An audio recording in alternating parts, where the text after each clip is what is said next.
Alors, créer un ancrage pour manufacturer le démarrage d'une tâche. En effet, c'est pas toujours facile de démarrer une tâche, surtout quand on n'est pas très motivé, on se dit oh, je dois faire ça et on reporte et finalement on ne le fait jamais et on se sent coupable. Donc on se sent encore moins bien et c'est vraiment un cercle vicieux. Et on se sent davantage déprimé, on se sent de moins en moins bien, et finalement on ne le fait pas, mais en plus de ne pas le faire, on se sent aussi coupable de ne pas l'avoir fait. Donc il faut vraiment, vous devez vraiment créer des points d'ancrage pour vous forcer à faire quelque chose. Et à augmenter évidemment votre confiance en vous, votre audace à faire appel à cette chose-là.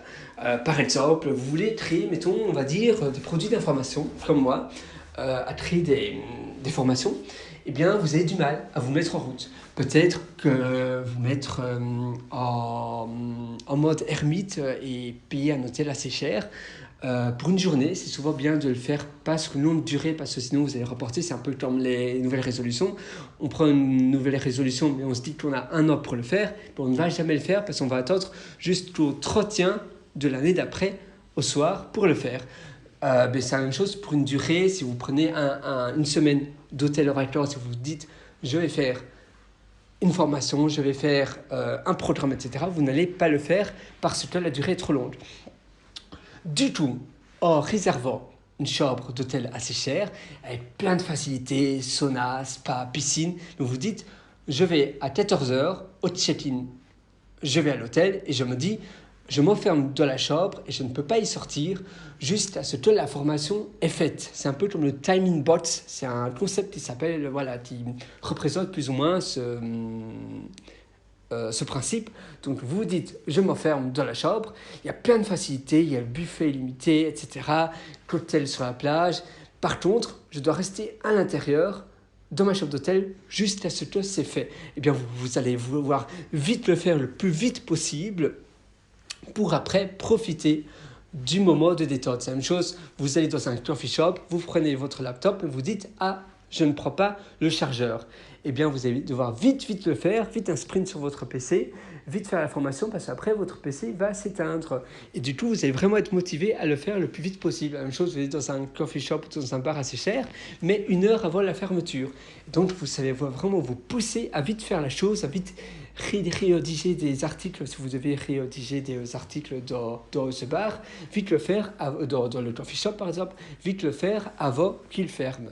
Et bien, dans l'hôtel, c'est pareil, vous devez vite le faire, mais en plus, vous allez dépenser beaucoup d'argent. Donc, ça va encore plus vous motiver à vite faire ça. Mettons, vous êtes grand-parent, vous êtes parent, vous avez vos enfants, ils vous attendent parce que c'est la première journée des grandes vacances, imaginons, et ils vous attendent pour partir en excursion. Vous dites, par contre, je ne pars pas de la maison tant que je n'ai pas fait ça, tant que je n'ai pas fait mon travail à faire. Donc, ça va vraiment vous motiver. Et après, vous avez, évidemment, si vous avez un billet d'avion, par exemple, vous ne pouvez pas arriver en retard. Donc, ça va vraiment vous motiver à le faire le plus vite possible pour ainsi partir en vacances avec vos enfants, etc. Eh bien, c'est vraiment ça un point d'ancrage. Ça permet aussi de motiver. Maintenant, un point d'ancrage, ça peut aussi faire partie d'une routine. Vous avez, par exemple, du mal à vous lever le matin. Le fait de commander un Uber qui va venir chez vous tous les matins à 6h du matin, il va vous attendre. Donc, vous allez vraiment devoir, ça va vous forcer à vous lever le matin pour prendre l'Uber et il va, mettons, vous conduire au centre-ville et là, vous pouvez travailler pour vous. Souvent, évidemment, quand on a un travail, on sait qu'on ne peut pas arriver en retard à son lieu de travail, sinon on risque d'être licencié. Si vous travaillez seul, c'est plus dur de se motiver. Alors, évidemment, le fait de commander un Uber qui va venir vous chercher le matin chez vous, eh bien, c'est pareil, ça va vous forcer à sortir du lit et à y aller. Et à créer, évidemment, à créer un levier, un point d'ancrage. Par exemple, mettre des automatismes, mettons des minuteries automatiques qui éteignent les lampes de votre espace de travail, de votre bureau chez vous, et qui ne sont pas réactivables après. ça vous permet de vite travailler parce qu'après, vous savez que vous serez dans le noir. Et ainsi, vous pourrez après profiter de votre soirée parce que, évidemment, voilà, ça vous permet de vous forcer à travailler vite parce qu'après, vous savez que c'est plus possible de continuer. Il y a plein de manières différentes. C'est vraiment, par exemple, si vous voulez faire du sport le matin, même le fait de préparer votre jogging sur votre chaise la veille au soir et votre basket vraiment au pied de votre lit va vous permettre de faire le sport plus facilement parce que vous vous levez, vous avez votre jogging prêt là tout de suite, donc vous n'avez pas d'autre choix, ou même dormir avec votre jogging, imaginons, ça peut paraître spécial pour certains, mais non, pourquoi pas, dormir avec votre... Après vous le lavez s'il sent mauvais, ou ben non, d'ailleurs quand on dort, on ne transpire pas vraiment, et d'ailleurs quand on fait du sport, on transpire là, donc vraiment dormir avec son jogging sur soi, si vous n'avez pas de mal à dormir, évidemment avec un jogging, il y a certaines personnes qui n'aiment pas trop, mais le fait de dormir, ben, vous vous levez, vous avez votre jogging sur vous, vous n'avez pas d'autre possibilité, mais la seule solution, c'est sortir dehors et faire son jogging, tout simplement. Il n'y a plus de barrière pour passer à l'action, vous voyez. Et c'est vraiment ça, un point d'ancrage, c'est vraiment automatiser quelque chose. Tous les matins, vous déjeunez, par exemple. Eh bien, vous pouvez aussi entrer dans la routine du petit déjeuner. Imaginons la rédaction d'un livre, ou je ne sais pas, il y a plein de manières. Mettons, vous mettez un carnet sur votre table pour sur votre table du petit déjeuner et avec un bic. Et tous les matins, quand vous déjeunez, vous savez qu'il y a le carnet que vous devez écrire 3 lignes, 5 lignes, sinon vous ne sortez pas de table. C'est pareil, parfois évidemment il faut être discipliné avec soi-même. Vous savez, il y a quelqu'un qui a dit, c'est un ancien militaire qui disait freedom equals discipline equals freedom. Donc la discipline, ça correspond à la liberté. La discipline est la liberté. Et c'est vraiment ça, il faut être discipliné. Parce que si vous n'êtes pas discipliné avec vous-même, vous allez vivre d'une manière malsaine et vous allez mal vous sentir à long terme. Évidemment, l'esprit humain souvent préfère privilégier les choses qui ne demandent pas beaucoup